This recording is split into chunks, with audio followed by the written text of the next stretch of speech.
expert in Russian security and military strategies. Ivana Stradner is a research fellow at the Foundation for Defense of Democracy's Russia program in Washington, D.C. It's great to have you with us to get into all of the details of this story, Ivana. Now, that soundbite that we just heard was full of jargon, so maybe you can break that down for us. What message is the Kremlin sending, both domestically and internationally, with this move? Indeed, Russia just passed a law basically allowing the Kremlin legally to send troops to protect Russian citizens abroad. I think it's extremely important to emphasize that this is nothing new. And if you go back to Russia's full-scale invasion, that's exactly Russia used domestic law also to justify its invasion in Ukraine. But not only there, also in 2014 and 2008 in Georgia. And now, why does it matter right now? As you mentioned, it matters for two reasons, both domestically and internationally.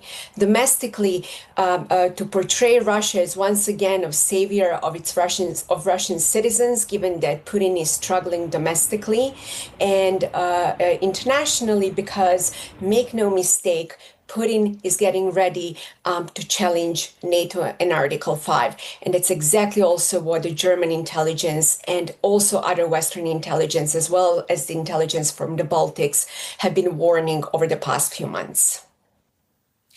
And how significant is this as a law change? Do you think that it's mainly symbolic, or does it mark a real shift in policy? I think when you think about Russia using law, it's quite really ironic, given that Putin is waging its illegal war of aggression in Ukraine. So it's not that Russia deeply cares about the morality or legality of its actions.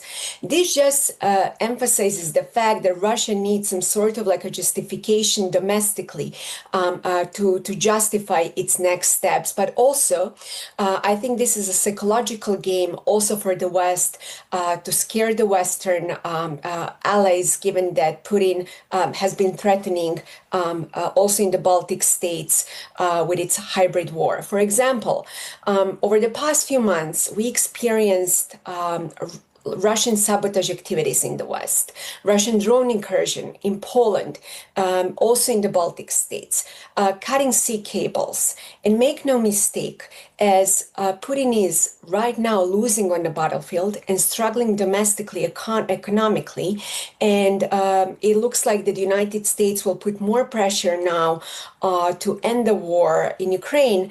Putin is trying to escalate and then to de-escalate. And